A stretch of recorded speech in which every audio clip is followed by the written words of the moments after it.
Ladies and gentlemen, pay attention.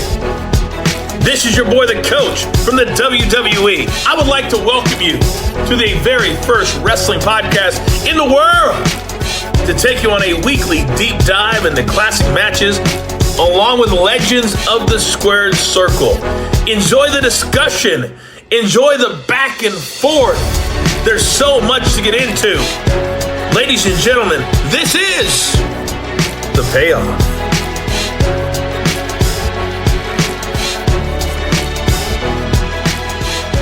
Welcome to an all-new episode of The Payoff. I'm Tom. That's Jeff.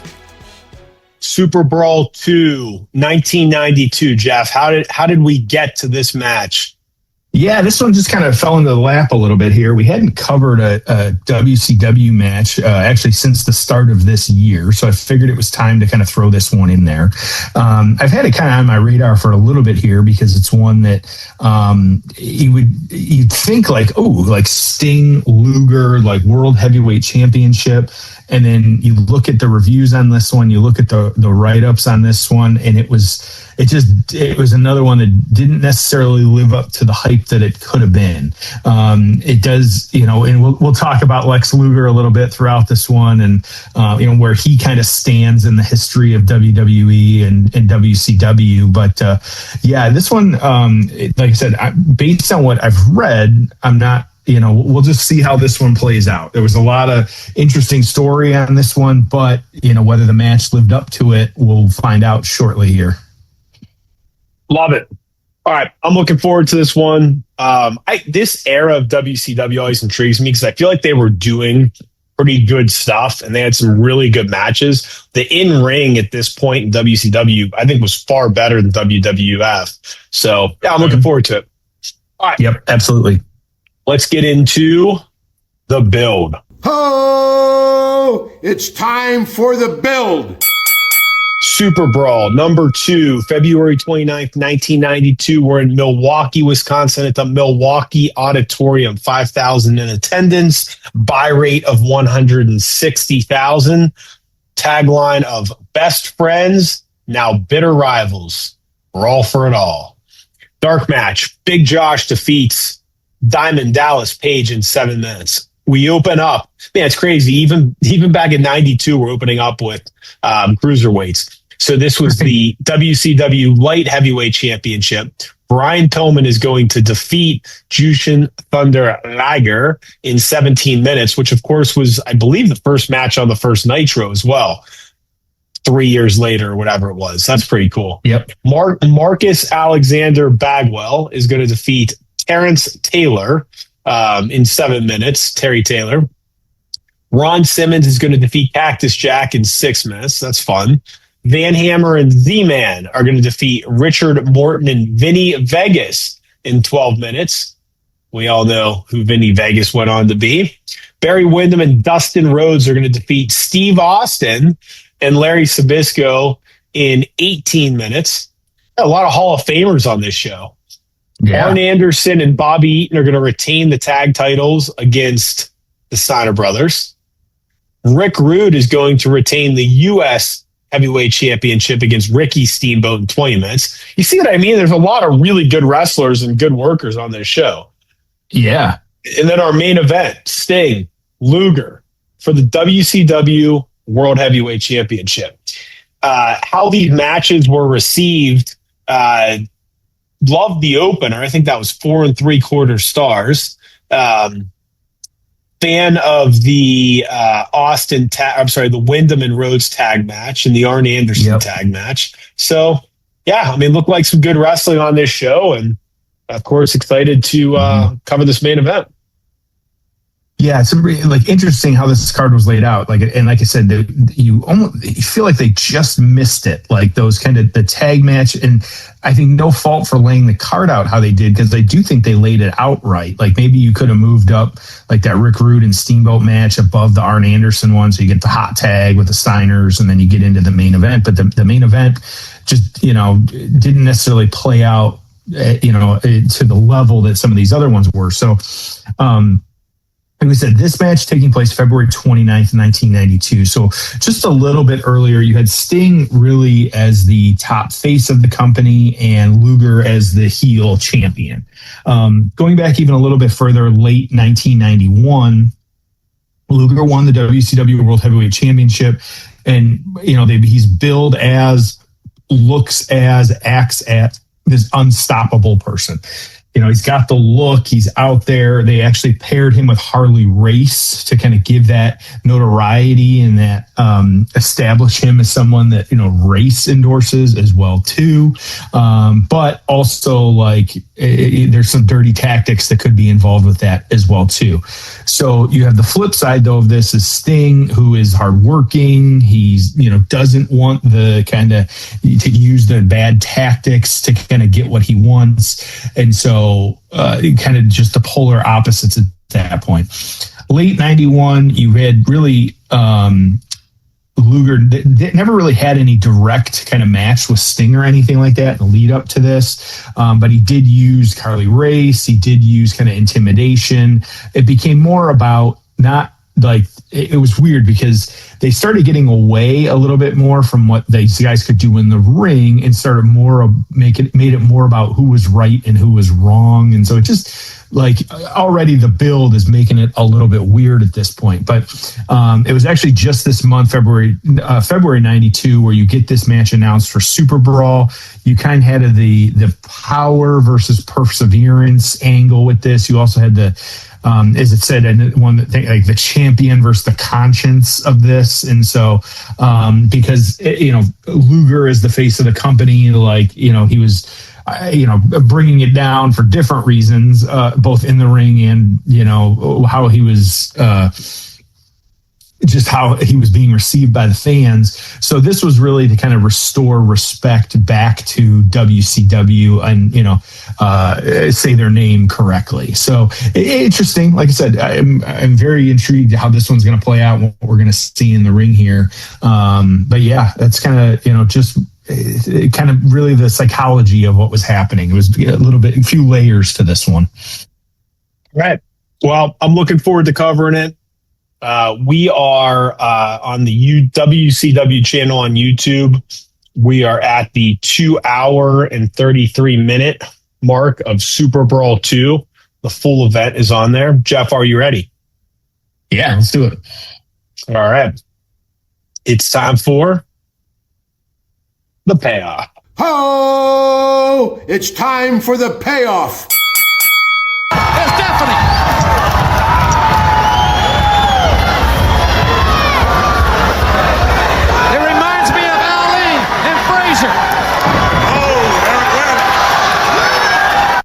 All right, Ventura and Jim Ross on commentary. That's fun.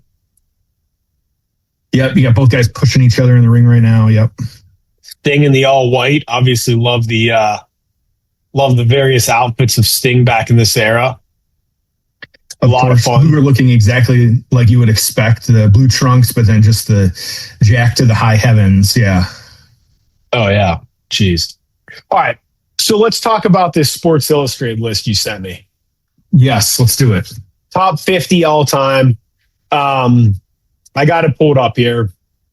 Me too. Yep. I don't love commingling eras or the men and women or the men and women. So putting Becky Lynch on the list, I get she's 20th.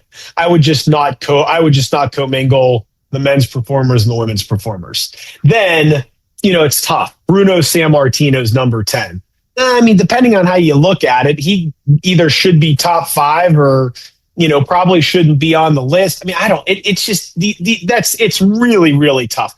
Another one that's tough is Andre the Giant. I mean, where do you put the guy? I don't know. I don't know.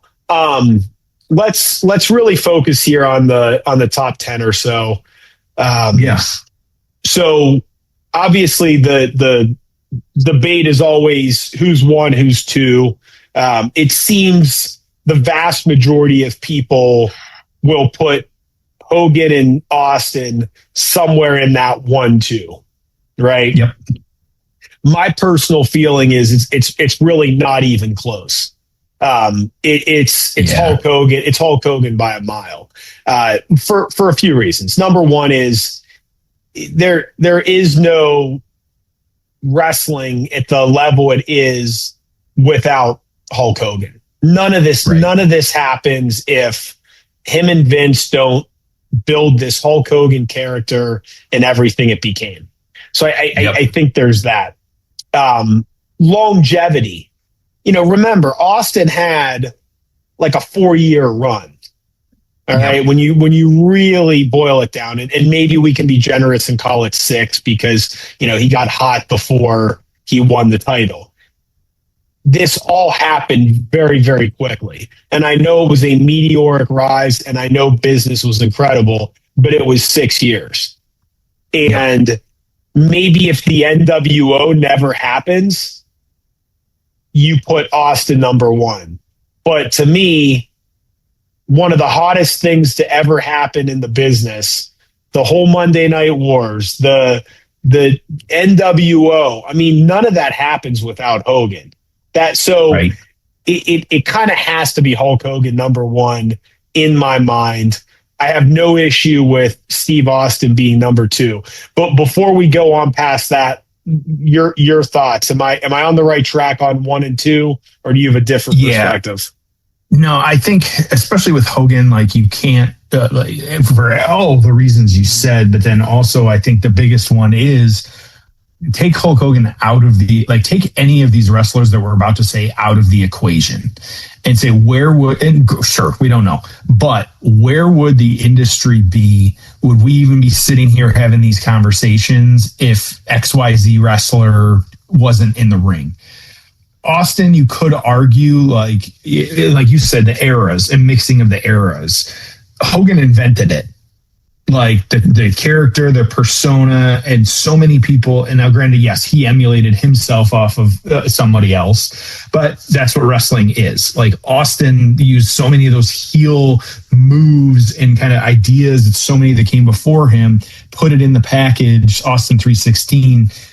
That's it. Like you get it. And so, and we're going to keep going through this list. And so I feel like as we do that, like that's kind of my thought on a lot of this is, okay, where would we be without them?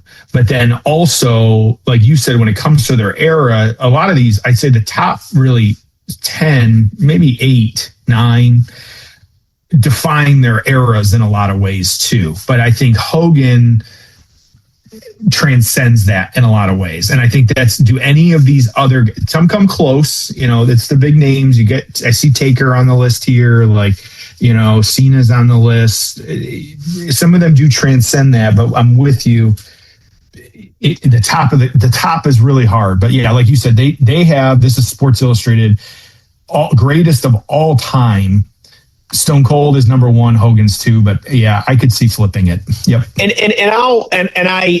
I know this may not be popular, but the reality is I only think there's 2 or maybe 3 people on this list that actually matter. And what I mean by that is if The Undertaker never existed, is the business still where it is today? I say yes. Mm-hmm. Okay. And same with everyone else. Oh, but what if John Cena wasn't around? I don't know how much it matters. Okay. Mm-hmm. I think without Austin, without Hogan, and probably without Bruno Sammartino, the business is radically different. It doesn't matter whether Bret Hart was there or not. Oh, but Bret, well, what happens in 92 if he's not the champion? Well, then Shawn Michaels is. Then Randy Savage is. Then Flair holds the belt longer. Then they put the belt on Warrior, right? Oh, but what if there's no Ultimate Warrior? Well, then Hogan wrestles someone else at WrestleMania 6. Maybe they bring in Sting. I mean, so there's only, at least in our lifetime, there's only 2 people that have ever really mattered. It's Hulk Hogan and Steve Austin. All right. Yep. I feel pretty strongly about that. Now, The Rock is number 3. That's a very tough one. Are we talking The Rock's wrestling career? Are we talking The Rock outside of wrestling? I don't know. I always tend to think he's a little higher on these lists. I know he gets the big pop when he comes back. And then from there, it's really a lot of just personal preference. But anyways, those are the things that stuck out to me. Any other thoughts or comments on this list? So I think it's interesting reading the comments. We're not alone in that Hogan should be number one. I think it's interesting because somebody said, one of the comments, Randy Savage isn't better than Edge or Randy Orton. Savage is at 11. Edge is 14. Randy Orton's 15. And like I said, Savage at 11. And I don't know if I've said it on this podcast. I may have, but it's been a long time. But like Randy Orton to me is extremely overrated. Yes. Like, okay, great. Is he cool to see in the ring? Yeah. But like did he have some stories in the past, with Triple H and of course, with Flair and all that other stuff? Like, okay. But anymore, like slow walk to the ring, like, maybe an 8 to 12 minute match. Of course, he had the match with Edge in the backstage during COVID, but like in the last 4 years, I can't point to any I can't point to anything like, oh, we got to check out this Randy Orton match. And what you're saying is, if we're going to be talking about guys at this level, one of the biggest things is the matches and the moments. Yes. And so, are we going to be talking about Randy Orton 40 years from now? No. Are people still talking about Randy Savage? Yes. He was iconic. He had the big moments. And so that's where I totally agree. I mean, if we're sitting here saying, let's talk about the greatest Randy Savage moments of all time and reuniting with Liz and the Hogan feud and the outfits and the Slim Mega Jim, Powers, all that. Yeah. Mega Powers and the Steamboat match. And okay, now do that for Orton. He wrestled Cena a bunch of times. He won the championship at a young age, but nobody gave a shit because they felt like it was forced. Again, I'm not saying that Randy Orton hasn't. 15's not a bad number. I'm not. It's probably accurate. I would put Punk way ahead of Orton. I'd put Punk way ahead of Edge. I think you could argue Mick Foley should be higher. Again, I'm thinking biggest matches, biggest moments, most iconic. I mean, that's what you want. You want larger than life superstars. And I think a big part of it with what you said was, are we going to be talking about Randy Orton in 40 years? We don't know. It is 40 years for Randy Savage. We are still talking about him. So you can't overlook that fact. And so this match real quick, this match in the ring, it's been slow. Like there's not a lot happening. Luger looks tired. And so, I think just to run through this may not be the best combination because both of these guys, remember, this is 92. Right. Neither of them was Ricky Steamboat in the ring. So, Ric Flair with either of them is a really good match, but these two together, this is a little bit, it's. So I do want to focus on 7, 8, 9 on this list, which so you got Stone Cold, Hulk Hogan. Number 3 is The Rock. Number 4 is Cena. Number 5 is Roman Reigns. Number 6 is The Undertaker. But 7, 8, 9, they have Triple H at 7, Shawn Michaels at 8, Brett at 9. Like that feels not like, I feel like you need to move everybody up one, and so the Triple H comes down. Like again, looking at contributions. Also, like you said, it just says greatest WWE wrestlers of all time. Like, we don't know what the metric was for all this. Oh, we got Harley Race now. Yep. Oh, WCW World Heavyweight Champion, Sting. Okay. Got him. Beats him with a crossbody. What more can we say that you are not hearing and you are not seeing? And Luger popped right back up. Yeah, from a crossbody. To win the heavyweight championship. Anyways, to put the bow on this one, they have Triple H, Shawn, and Brett. I would do Shawn, Brett, Triple H. And I don't even know if Triple H should be that high. I don't know if he's a top 10. I don't think he is.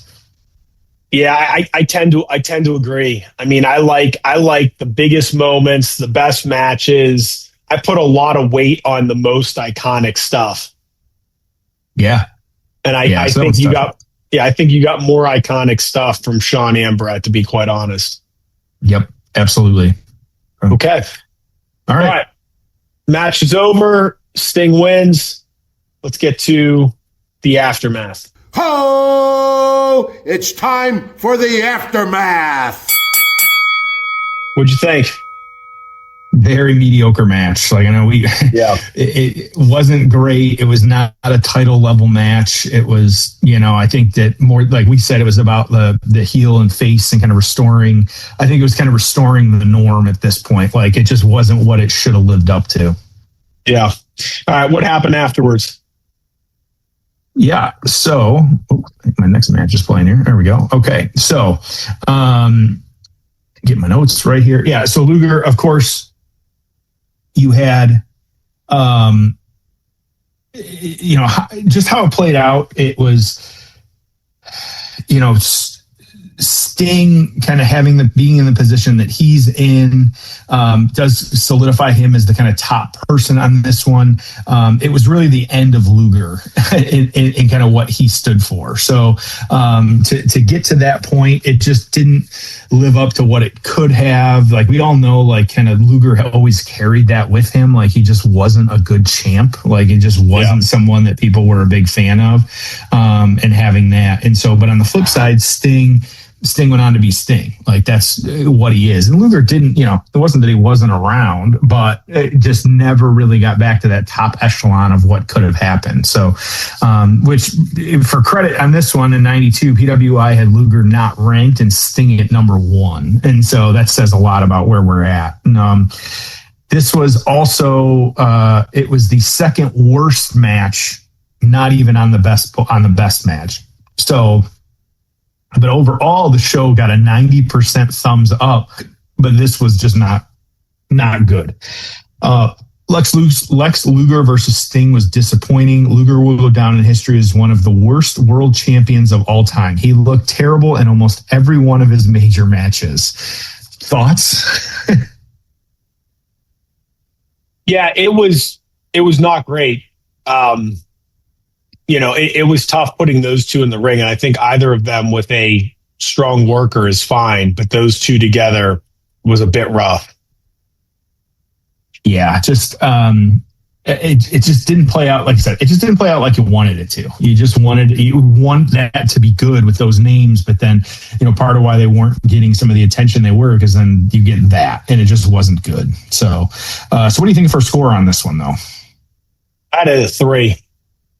Yeah, I did not think it was good. I mean, especially when it's a main event. I mean, that's the final match. I think what saved it a little bit was, you had the babyface champion wins, or, the babyface win the championship. So that part was exciting, but yeah, not a good match, man.